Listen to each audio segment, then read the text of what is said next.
उनके चरण पूजते प्राणी, उनके चरण पूजते प्राणी, जिनका आचरण है सुखदायी, इनका आचरण है सुखदायी, जिनका आचरण सुख देने वाला है, समस्त जीवों को सुकून देने वाला आचरण ही पूज्य होता है। उसी के चरण पूजते हैं जिनका आचरण सुखदायी होता है। आपने देखा होगा, एक बार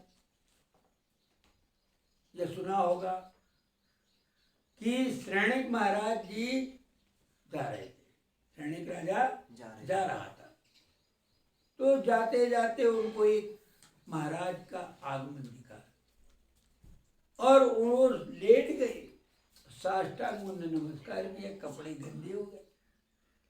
क्या हुआ? कपड़े धूल दूषित हो गए। लोगों ने कहा, महाराज आपने नंगे के लिए नमस्कार किया, उनके चरणों में क्यों झुके आप? आपके कपड़े गंदे हो। उन्होंने कहा कि कपड़ा गंदा भले हो गया हो, लेकिन अगर मैं नहीं झुकता तो मेरा मन गंदा हो जाता, आत्मा गंदा हो जाता। उन्होंने कहा कि भाई झुकना क्यों उनको झुके? फिर वही बात आई। उन्होंने कहा देखो, इसको मैं बताऊंगा बात कि इनके चरणों में क्यों झुके। तो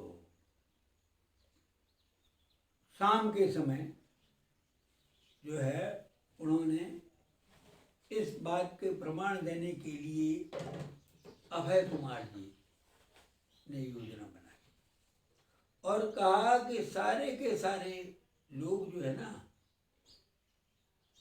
वे लोग, राजा की तबीयत खराब हो गई, इसलिए उनके कलेजे का मांस अपने कलेजे का देंगे तो चरम से बच जाएगी। सब अभय कुमार को पैसा देने लगे और कहने लगे कि आप कहना मत राजा से हमारी बात, और आप जो है पैसे ले लो, ये ले लो, कोई अपना मांस नहीं देना। उन्होंने कहा कि भैया अगर मैं मांस दे दूंगा तो मैं मर जाऊंगा, कलेजे का मांस कैसे दिया जाएगा? अभय कुमार ने पैसा इकट्ठा किया, सोए, जब सभा लगी यही कहा कि जब तुम जो है इतना सा मांस जो है वह नहीं दे सके, क्यों? कल तो मर जाता, कल जीव मर जाता। हाँ, अच्छा मर जाता है। तो कहने लगे किसी ने हिंसा का त्याग कर दिया हो, तो जीव को मारने का त्याग कर दिया कि जीव नहीं मारूंगा, वो महान है कि निकले? अरे वो तो बहुत महान है। तो उन्होंने कहा जिसने हिंसा सर्वथा त्याग कर दी वो उन्होंने कहा झूठ बोलने का त्याग कर दिया हो, सर्वथा झूठ त्याग कर दिए, चोरी करने का सर्वथा त्याग कर दिया हो, परिग्रह का सर्वथा त्याग कर दिया हो, अब अब्रह्म सेवन का हमेशा के लिए त्याग कर दिया हो, वो महान? कल एक व्रत वाला जब महान हो सकता है तो जिसने 5 महाव्रत धारण कर लिए वो महान क्यों नहीं?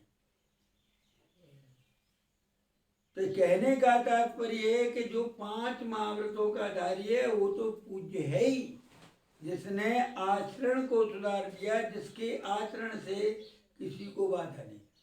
अगर हिंसा का त्याग कर दिया तो किसको बाधा आने वाला है? कोई को बाधा नहीं आई। जब कोई को बाधा नहीं दे रहा तो वो अहिंसा व्रत से पूज्य हो गया। अगर किसी को झूठ बोल करके किसी को परेशान नहीं करेगा ऐसा व्यक्ति, तो क्या है, वो पूज्य होगा कि नहीं होगा?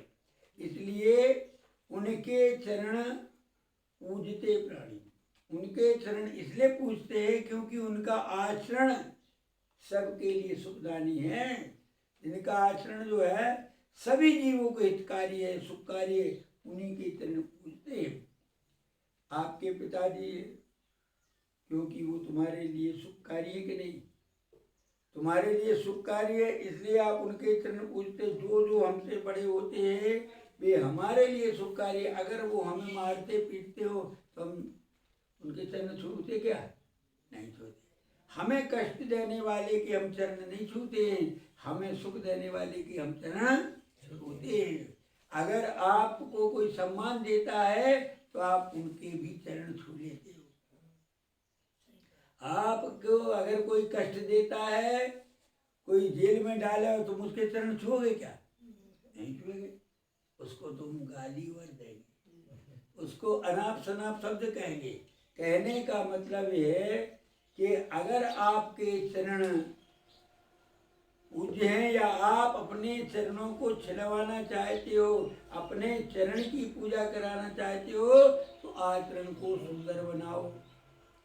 क्योंकि जिनका आचरण सुंदर है उसके चरण सदैव पूज्य हैं। आचरण सुंदरता के कारण चरण छूते हैं, क्योंकि उत्तमांग होता है सिर। सारे अंगों में उत्तमांग क्या है? उत्तम वस्तु को छूना चाहिए। चरण को क्यों छूते? क्योंकि आचरण से जुड़े होते हैं। क्या है? आचरण। ये आचरण से जुड़े होते हैं। चरण यानी चलना होता है, आचरण भी क्रिया रूप में होता है। इसलिए जिनके आचरण